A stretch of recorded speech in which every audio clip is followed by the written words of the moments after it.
to start in just a minute. And let me invite you to come from the hallways. This is going to be an awesome conversation. That's a good introduction. There you go. I guess we don't need... I don't know. Who is the first speaker? So maybe we'll just go this way. Yeah. So.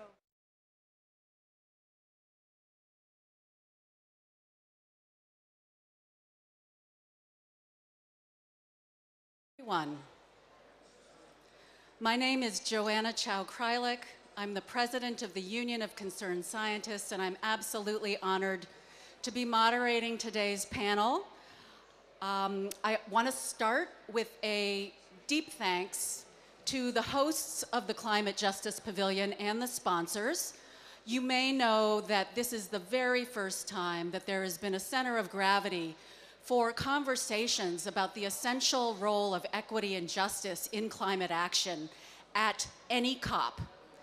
And that truly was born of a vision by the host, Dr. Beverly Wright, Dr. Robert Bullard, and Peggy Shepard, as well as sponsors of other organizations.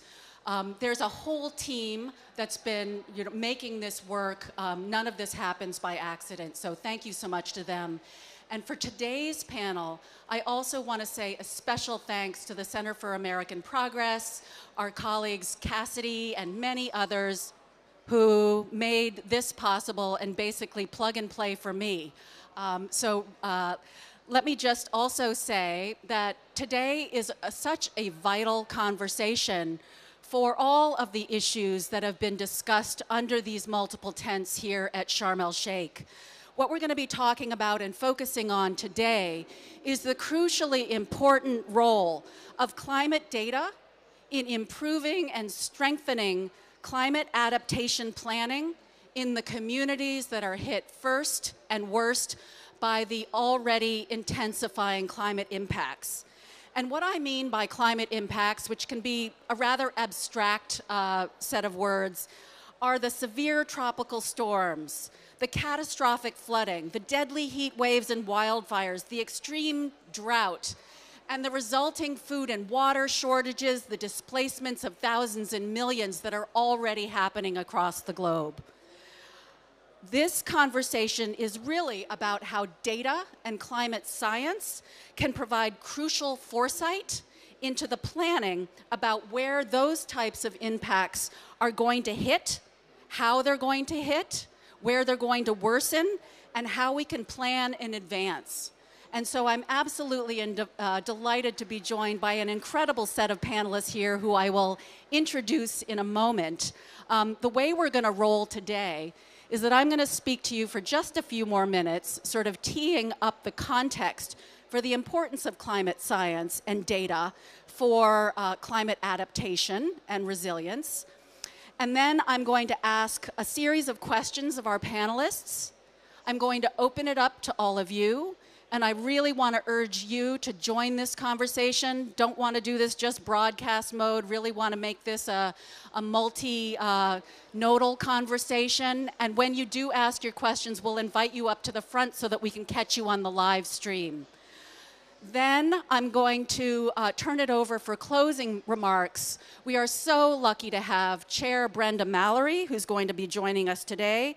She comes to us from the White House's Council on Environmental Quality, and you'll see her join the panel at some point during our time. So let me just say a few more words of context about this crucially important conversation. I think most everyone in the audience today recognizes that many communities, but especially Black, Brown, and Indigenous communities and low-income communities, do not have the climate data that they need at their fingertips. They don't have necessarily the resources to generate those locally, and they don't have the resources all the time to actually develop plans or implement adaptation plans.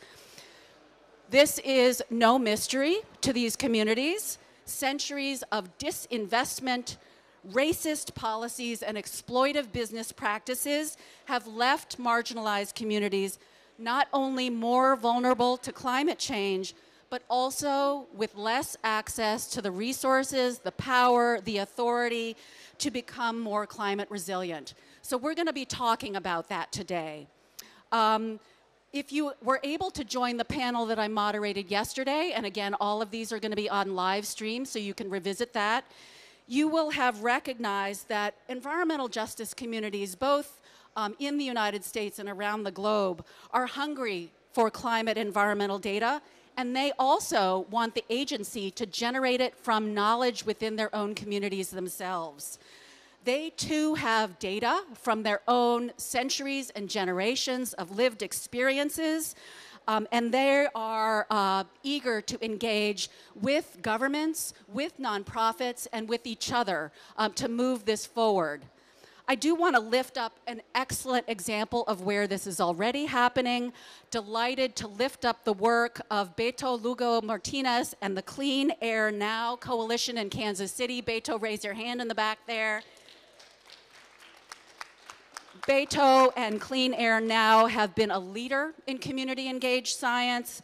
They volunteered to put air quality monitors in their homes in under-monitored and over-polluted neighborhoods so that real pollution accounting can be done there. They know that the data needed to generate the solutions they advocate for is within their communities, and they want to put that data into action. So today we're going to hear from our incredible panelists. Welcome, Chair Mallory. And we're going to discuss the steps that have been taken by the Biden administration, which are unprecedented for a federal administration in the United States in the last decade, and those that still must be taken to ensure that all stakeholders have access to locally relevant and up-to-date climate data, as well as the tools and the supports and the partnerships that they need to become resilient to worsening impacts. So I am absolutely delighted to introduce to my far right, Chair Brenda Mallory of the White House's Council on Environmental Quality. Next to her is Representative Sheila Babauta of the Northern Mariana Islands. Right in the middle here is the one and only Queen Quet, who is the Chieftess of the Gullah Geechee Nation. And to my immediate right is Dr. Wassila Chao, the head of the international desks of NOAA, the National Oceanographic and Atmospheric Administration Climate Prediction Center. So let me kick it off here with a question that I want to put to all of the panelists, starting with Representative Babauta. Although individual experiences across the country and across the globe are different, depending on the way that climate impacts are hitting, we know that I would love to hear from each of you how climate science and data fits into your understanding of climate justice and climate resilience in your communities. So I'll turn it over to you, and then we'll work our way down the line. Thank you.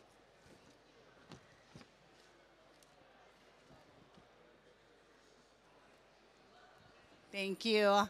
Hafaday Tiro, Kasalalia Menkom. My name is Representative Sheila Jack Babauta. I come from the Northern Mariana Islands.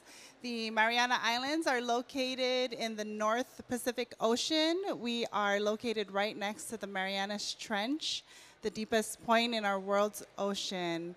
And so I'm very happy to be here. I am a representative in the 22nd legislature. I am the youngest and one of 5 women. I also chair the Friends of the Marianas Trench, a local nonprofit organization that really works to bridge the gap with scientific data and traditional indigenous knowledge. And we provide spaces for our youth to engage in this knowledge with our local leaders and our scientists, and we make it a fun place for them because we're really trying to encourage more career paths that really benefit our local community. And so when it comes to accessibility to science and data and incorporating our indigenous leaders and acknowledging their work and their knowledge, it has really brought about many barriers that I myself wasn't aware of.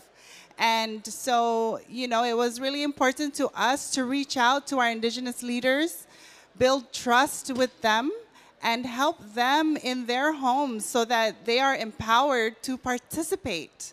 Because it really is challenging for them to step out of the home and contribute their time if there's so much chaos happening in the home. Where I come from, in the last 5 years, we have suffered through a variety of several typhoons and 2 super typhoons. So while we are recovering and restoring our economy and our communities, another disaster comes. And so how can we ensure that our traditional leaders are supported and empowered to participate and engage in conversations that nonprofit organizations and local leaders are trying to foster? And so, I'm really glad to be here today. I look forward to hearing from all of our panelists, and thank you so much.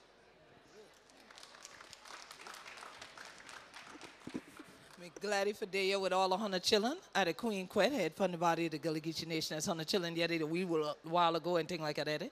But plenty time, the other rest of people know us and we talk because we critique like this. So when it comes down to data, me being a computer scientist, I've always been that person, yes, and a mathematician that translates things. Because I found that early on in life, people were afraid of math. And then, at my age, we ain't gonna talk about what that is, but people would say, girls don't go into science. So here I am, where I had been doing algebra at 3 years old. You're not telling me I don't go into it because I'm already into it. Okay, by the time they were saying that, I'm like, I don't know who you're talking about. But now, in my community, everything to me is scientific. Everything that I see in my environment is science. So I'm saying, why isn't anybody else able to make this connection? But it's the same way people say to me, we can't throw them down like Adisha and then Guanyona and take them the other way, so we like Honavita do. So my community says, but who else can code switch like you, Queen Quet, anyway? So that's the thing, is finding that scientific way to code switch has been what I've done with data. Because as a mathematician, I realize we can skew numbers in any direction we want them to go. So the numbers that can be used for data for you can be used by someone as data against you, especially when you're a black community. And so for me, as a mathematician, as a traditionalist, as I call myself, one that lives our cultural heritage, I don't tend to count heads because culturally it's not something we do. But I know scientifically there's the need to say, well, what's the count on this? Where is this depleting? Where is it diminishing? Where is it increasing? So I get it, but then we have to have the community understanding about what do we want shared that is going to value our sustainability and our continuation, and what do we want to withhold that does the same thing. And so that someone else doesn't say, well, based on this data, we need to move all of you. Y'all all need to leave while everybody else stays. So when we talk about environmental justice, there's an injustice that often happens when people do not have people like myself and yourself who are natives to the community in the midst of deciding what questions do we ask when we go to obtain data. What's respectful, what's culturally appropriate, and what needs to stay within the community, and then what can be, as we say, front-facing. What can we then put in databases that the world can access that won't bring harm to cultural heritage?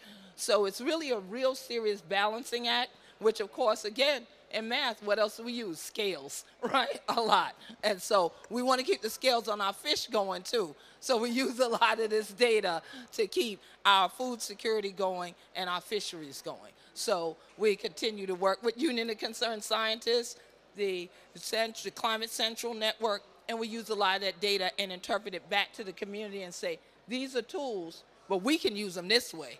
So we know to talk to other people in their language. Yeah.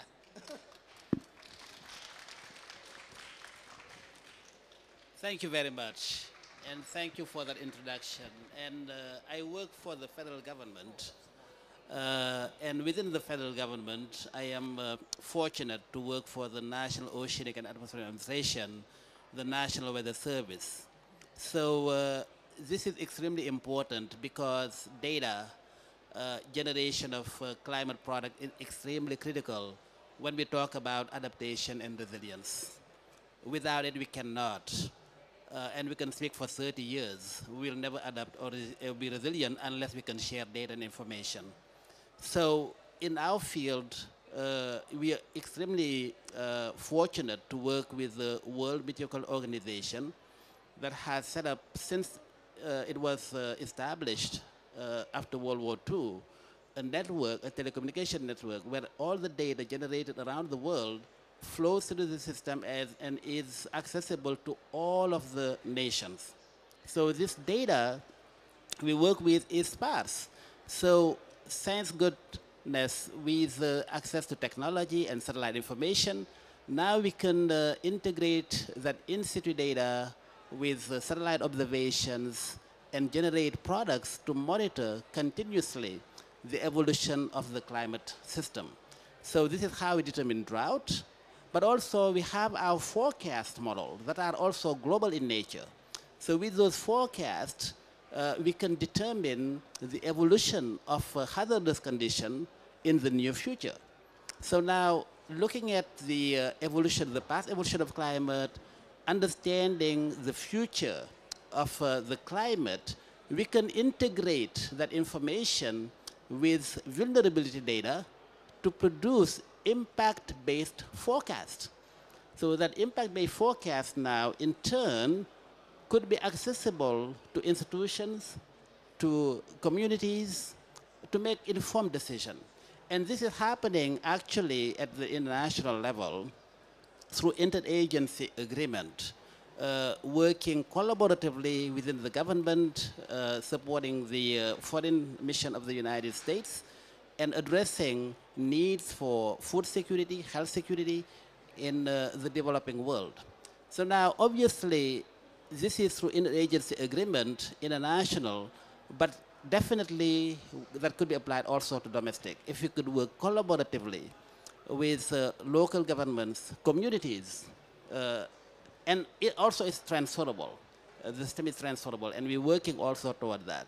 So I think that absolutely, and I would love to really have a conversation with all of my panel members, because under this current administration, there is an initiative that is extremely important and relevant.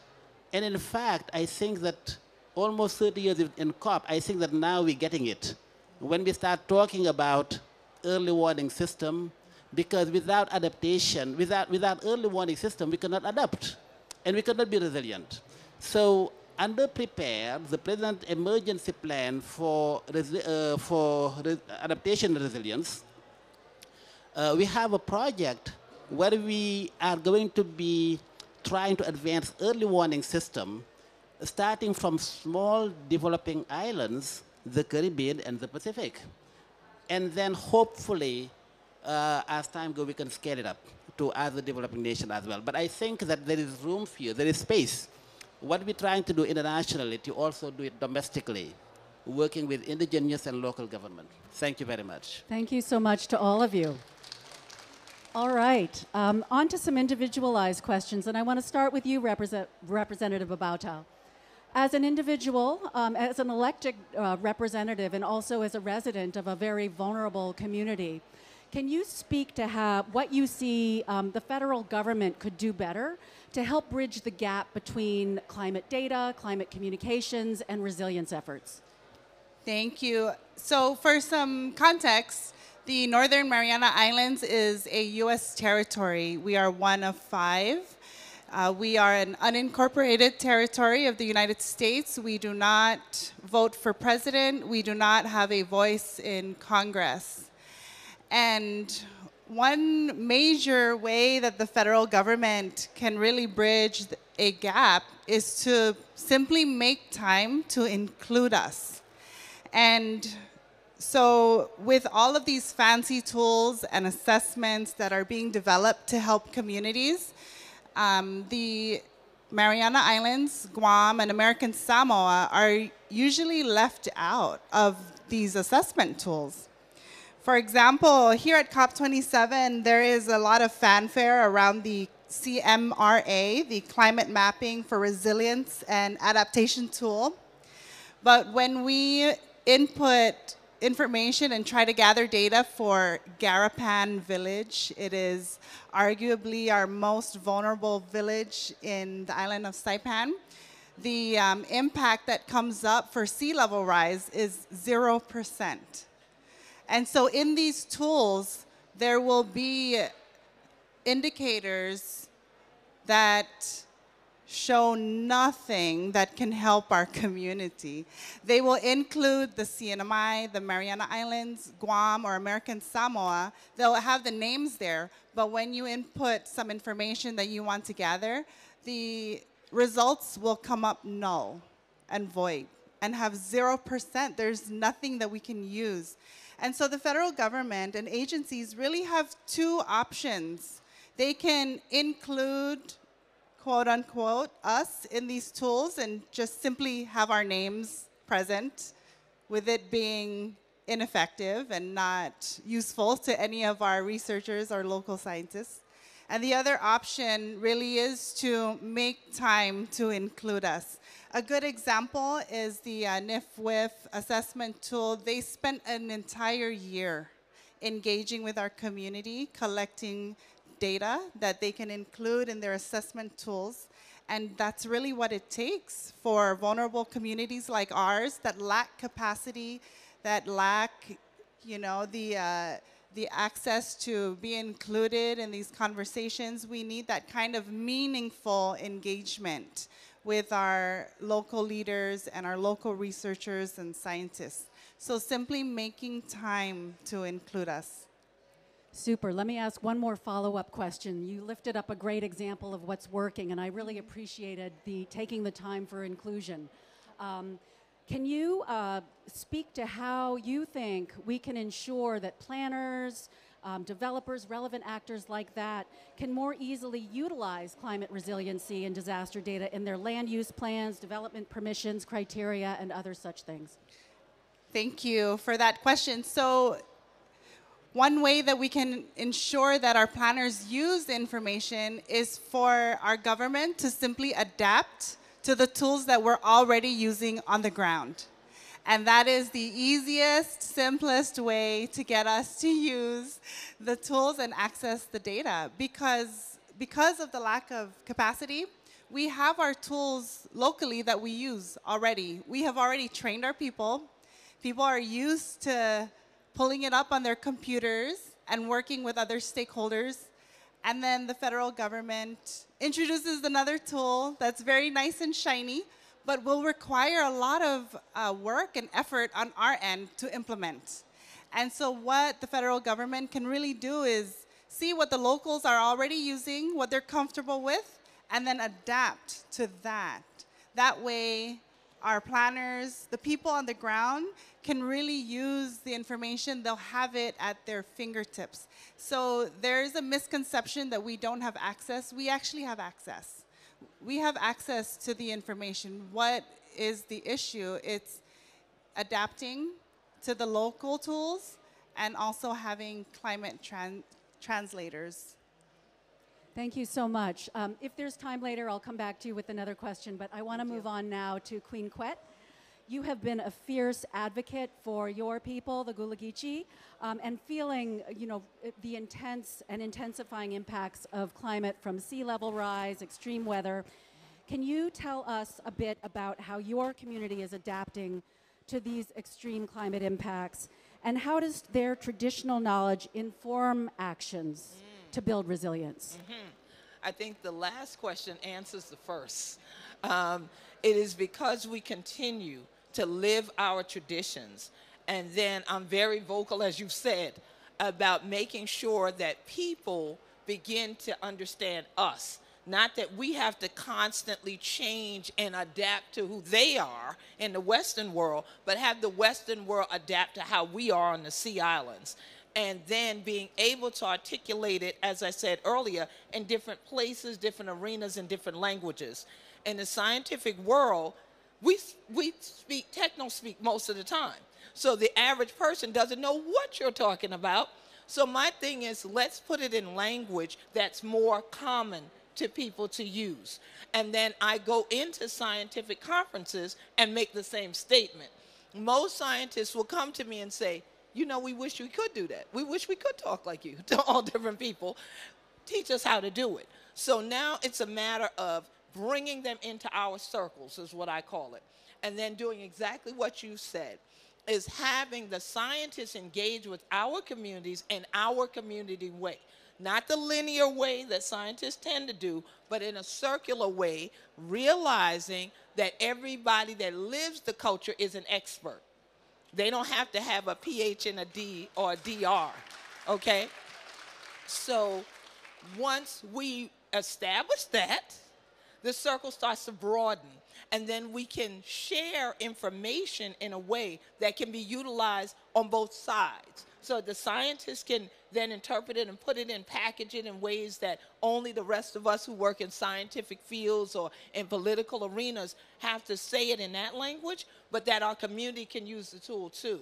So that's why Climate Central's tool has been so critical in terms of our adaptation planning and policies for the Gullah Geechee Nation, because it was easy for us to take to children, and even children could slide the slider, find our community, finally, right? Because we were like you before, like the Sea Islands don't exist, y'all don't know we exist in the United States. Yes, we do, and you need to include us, but include us in a way that's valuable to us. So we can use the tools to inform you of what we want, not you come tell us what you think is best for us. And so as a computer scientist, I am always a person that can't stand the federal tools because they're not modern enough. They tend to be antiquated by the time they catch up. We're using something else, and it's not in the style of what the average person's using now, especially young people. So I would want, as you said, for government agencies in the U.S. to adapt more, become more like the social media, and then you'll have more people engaging, and they actually can be part of your citizen science, and that will inform more of what you do. So we use all of the tools in the box in the Gullah Geechee Nation, but we always center our cultural community, and we don't allow anybody to move us from our center. Fantastic. Queen Quet, I do want to ask you a real talk question about science and racism. Oh, yes. And for those of you who were with me yesterday, this was an issue that was surfaced by Dr. Adrienne Hollis. You know, I think when you talk about science more generally, there are many people who think that it's sort of either benign or inherently positive. But one of the things that we've had to face at the Union of Concerned Scientists is we've stepped forward into really working and partnering in really meaningful ways with frontline communities, is really recognizing the history of the way that science has been deployed as a tool of exploitation and manipulation. Could you speak to that and how you see from a glass half full perspective as ways we can avoid that trend and really embrace science for its truly public serving ends? Oh, I love that. Science for its public serving ends. That would be a beautiful thing, because sometimes it's serving the public, but what sector of the public is it serving? So I will use my home county as an example, Beaufort County, South Carolina. If I mention Beaufort to most people in the world, I've never heard of that. And I said, have you heard of Paris Island? Oh, yes, the Marine Corps base. And like, I look at that from my island of St. Helena Island. Or, have you heard of Gulf? Yeah. Oh, well, you've heard of Hilton Head. Oh, of course. That's in Beaufort County, South Carolina. So now when you give them context, people will say they heard of Hilton Head, but they never heard of St. Helena. And why? Because statistically, the people who moved there and displaced the natives, they fill out census forms. The natives don't tend to fill out census forms because why? There is a historical reason we don't trust why is the government counting us. So in walks that legacy of racism. In walks that legacy of what is it that you're going to do to me now if I talk to you. So therefore you can't get, quote, accurate numbers about us. So what happens is Beaufort County looks like it's one of the richest counties in South Carolina when that's being driven by one sea island. Beaufort County is a chain of sea islands. Now, if you come in and do statistical measures about St. Helena, they then say, oh, that community is largely black, it's predominantly black, but they're at the poverty line or below it. Now that tool gets used against us because the government will say, that means affordable housing. We already live in our houses that we afford because we could pay for them out of our pockets and we built them, or our ancestors did.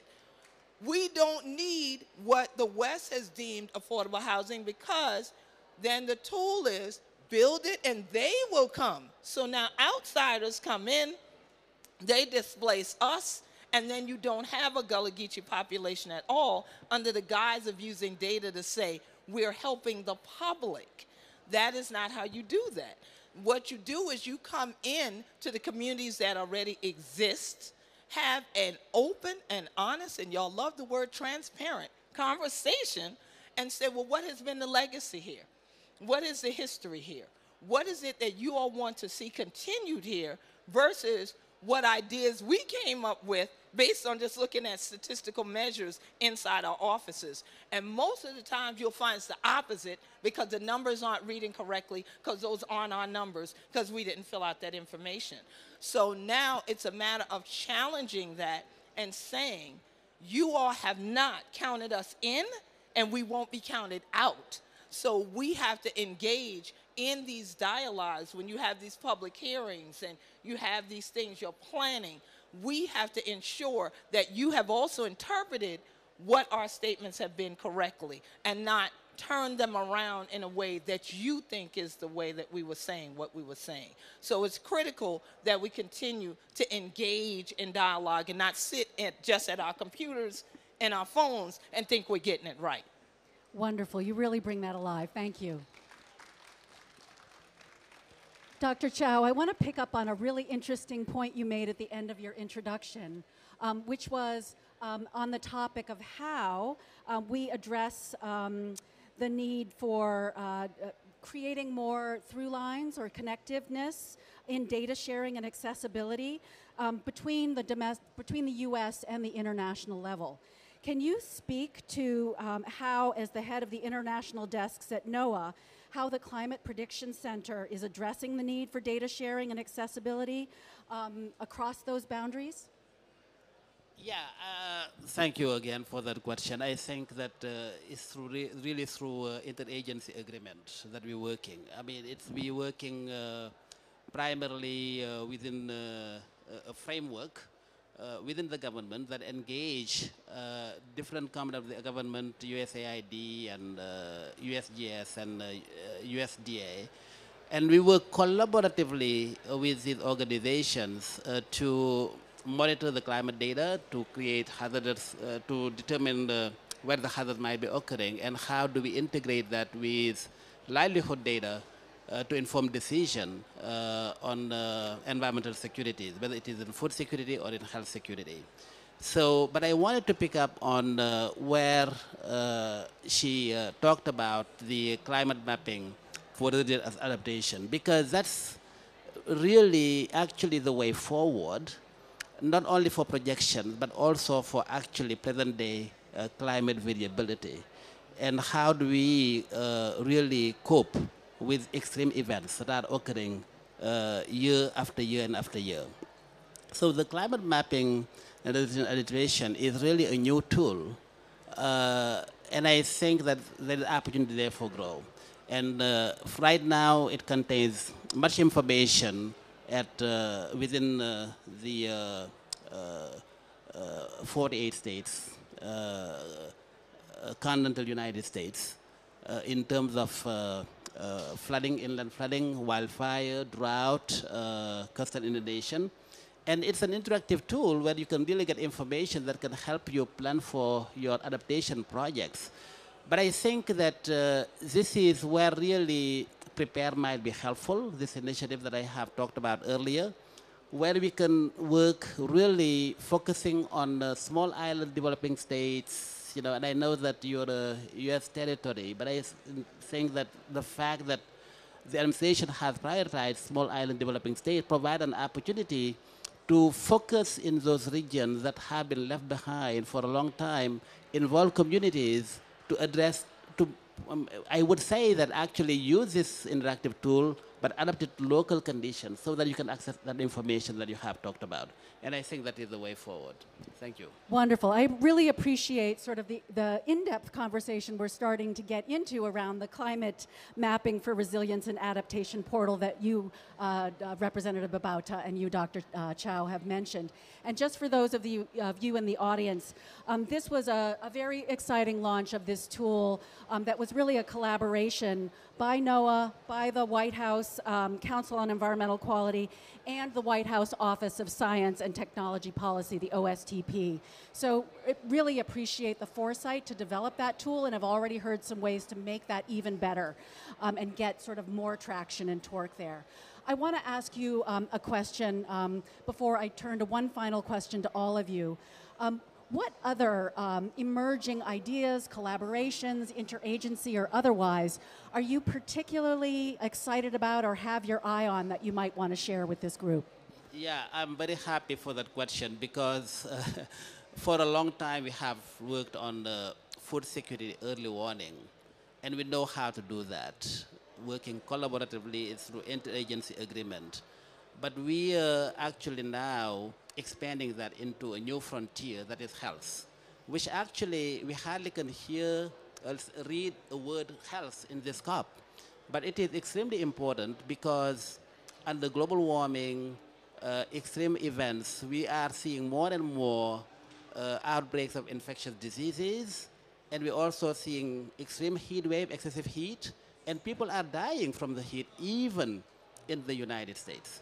So it is something that we're addressing now, and again, thanks to the current administration and President Biden's vision with PREPARE, we are trying to expand on that and focusing on heat health, early warning, and we already have some pilot projects where we're demonstrating that it can work, working again collaboratively, because when we talk about early warning system, it's multidisciplinary. It's not easy. You have to bring in several agencies, you have to involve local communities, but you have to bring in different expertise to be able to integrate the weather, climate information with the vulnerability data in order to have impact-based forecast that you can utilize at community level.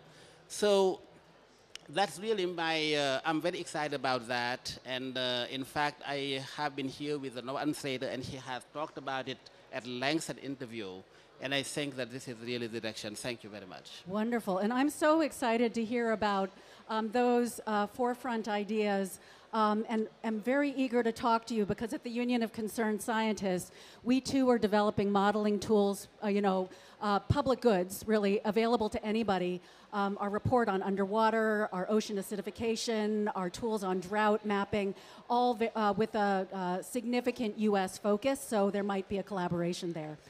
All right, so last question to all the panelists. I'd love, again, to make this as useful to our audience as possible. Could you share your top one or two, in a sentence, no more?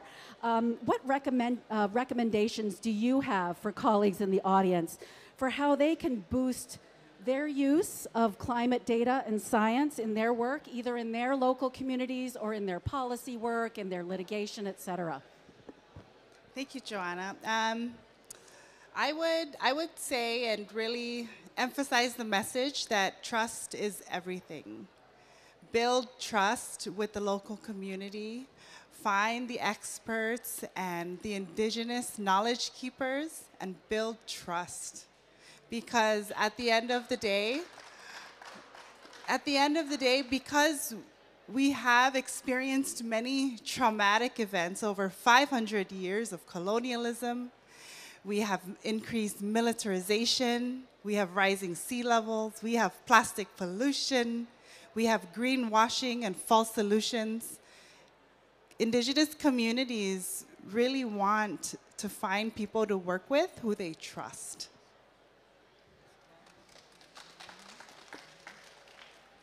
Where I did from, we say, empty sack can't stand upright alone. So you don't take a bag and expect for it to just stand up in the middle of this floor on its own. If it's a sack, it's gonna fall. So you have to have everybody hold the edges if you have a lot to put in. And even if there are things in the depth of it that you want to draw out. So when we talk about tools, if we were to put them in a sack and we put all the different tools that we mentioned here and more, like I use the UCS tools myself too, but we put them in, we have to realize they're probably landing on traditional knowledge tools that were already there, that actually created the SAC itself. And it's the people living the culture that has held that SAC up this long. And so if we add more tools, we need to make sure they're not harmful to what's already in the bag, but that can be used with it. And then we need these types of circles to come together, and we all open that up and then use the tools. Whoever is the best person to use it, let that be the person to speak for you. Don't say because this is a child or this is a woman or this is somebody, I don't like you because I went to school with you. That's not what we need to do. If that is the most effective communicator of that tool that gets the rest of the community to use it and alter it to fit what they need, then that's who you want out there in the center of the circle. But you want to make sure that knowledge is always shared within the circle, and always keep in mind, whatever you put out in the circle eventually comes back to you. So if you want it to be healthy, you want it to be healing, that's what you will use the tools for. They can either be a sword or they can be a scalpel. So are you delicately removing or are you trying to kill? So the determination is always up to us, what we reach in the sack and put in, what we reach in the sack and pull out, and how we can share it with one another. Thank you, thank you. Thank you. Really, I have been in 4 COPs, and the last one I attended was in Lima, COP20. And I am just so impressed to see so many young people in this COP. And actually, looking at this audience here, many young people here in this audience. So I think that this is really the way forward in the future, and I hope that you're going to be engaged in this great initiative of, for adaptation resilience, because you're the future. So I think that by getting engaged and also spreading the word, being engaged with communities, trying to find the information, advocate, challenge your government, our federal government, all community organizations, bring us to work together to make sure that information is accessible. And I think that that is the key. Thank you. Wonderful. So let me invite you to thank our panelists. We've heard themes, incredibly important themes of trust. I would also add respect, code switching and translation, and the importance of recognizing that the knowledge, expertise, and insight already exists within communities, and also the importance of collaboration, cooperation, and interagency and interpartnership exchange. Thank you so much. I am now just so honored and delighted to turn the floor over to Chair Brenda Mallory of the Council of Environmental Quality at the White House. You have been a persistent champion of environmental justice for decades, both in your current role in the White House and also before at the EPA. I could fangirl and go through your bio for the rest of our time, but we're so honored and delighted to have you here, Chair Mallory. I'll turn the floor over to you. Well, first of all, thank you for that. No fangirling here, because I just am so excited to have the opportunity to be here with all of you and to hear really some very powerful, powerful words this morning. So just thank you for inviting me to be part of this. I have some remarks that I want to go through, but before we get to that, I just want to hit on a couple of things that really just resonated with me, because I think this idea of, first of all, everybody knows, everybody in this room for sure knows, information is power, data is power. We know that it can be incredibly valuable in making sure that what we are doing makes sense. So we're pushing for that idea. But the conversation here about just what it means to really try to get the right data and how you have to get it, I mean, that is our challenge, right? Because as you said, you know, I literally can't walk into your community and have people feel comfortable trying to share in the way that's necessary. And the result is, even as we, in particular at the Council on Environmental Quality, where we are, I'm going to talk about a data tool that we're working on, even as we're doing that, like, we know how hard it is, number one, to get national data sets, but number two, that even the data sets that exist they're not exactly right. So like we're, constantly thinking about this as an evolving, a continuing process that we have to work on. But the importance of having the translator, to having people who can connect, is just so critical. And so I think I always think of these things as in steps, right? Like, we're stepwise moving in the right direction, but we have to help people understand that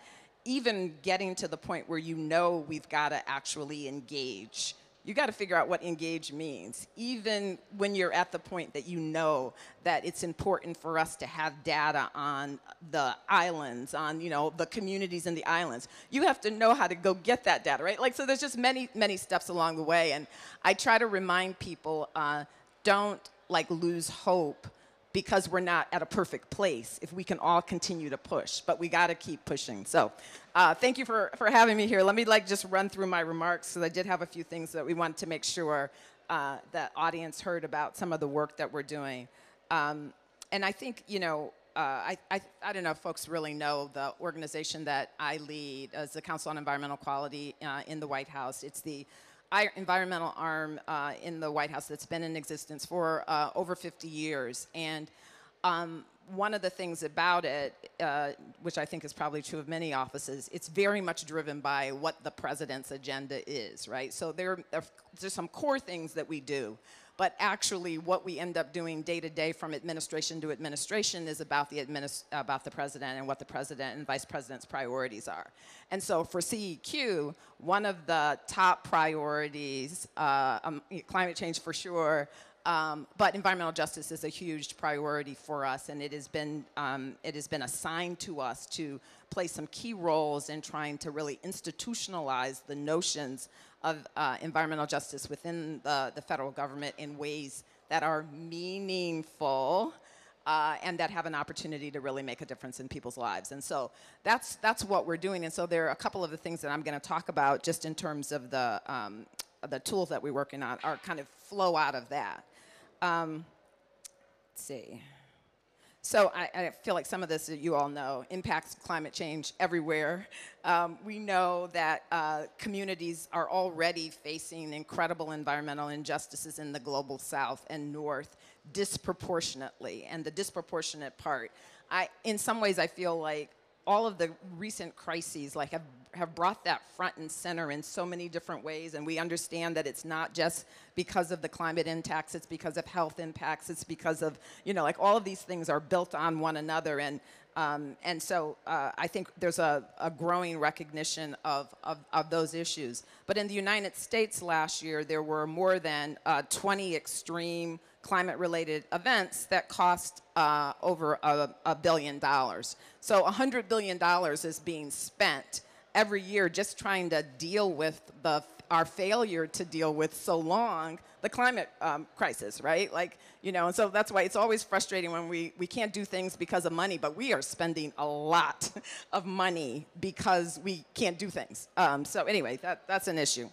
And it's not just the monetary price tag that we can measure, because when you go out and you talk to communities, and I think one of you said this, that it's repeat. The psychic impacts on people when you are in a repeat way continuing to experience these extreme events. And in fact, you're not even finished dealing with the impacts of the last one, and the next one is coming. And just I just have had several opportunities to actually meet with people who talk about that, that what that has done to their just sort of sense of security, right? And, that's huge. And so I think, from the beginning, President Biden and Vice President Harris have been very focused on our need as a federal government to be a significant driver around more equitable policies and outcomes. And that's what CEQ is about.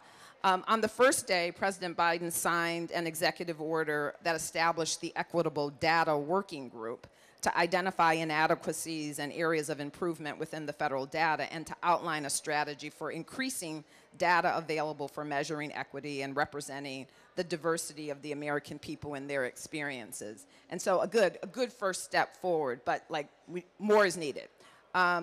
So one example is as we're working towards the disproportionate impact of climate change and public health, from community clinics and hospitals, national surveys, or Medicare and Medicaid, but they're often inoperable or not sufficiently kind of integrated or disaggregated so that it's useful. Like, we just don't have the data that is appearing in the way that it's necessary. And in particular, as you start to try to break down according to race or ethnicity or gender or disability, like, a lot of that is lost. And we know it's important, right? If we understood that better, I would like to believe, that we would act better because that, the message is so clear.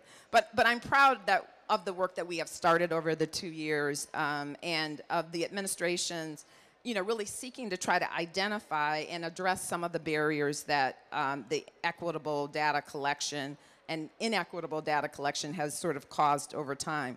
So the tool that we developed, the Climate and Economic Justice Screening Tool, which we call CGEST, we put out a beta or draft version of it earlier in the year in February, and we're moving towards a final as fast as we can.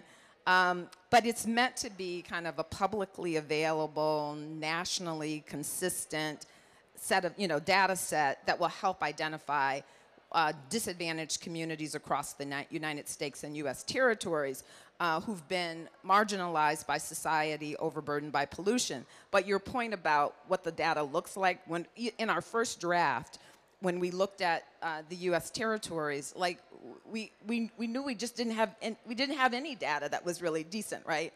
And so I think when we put out the final version, we will have better data, but it will not be the data that has been ground truth in the way that you just described, right? Like, so we still have work to do there, but I think we're moving forward with the best data that we have with us, with an asterisk that says, but look, right?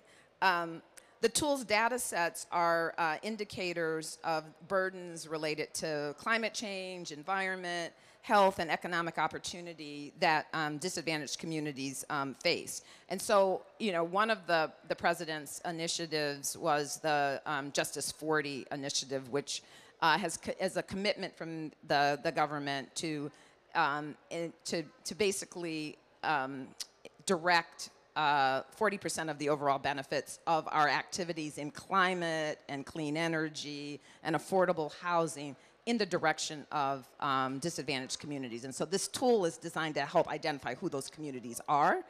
And so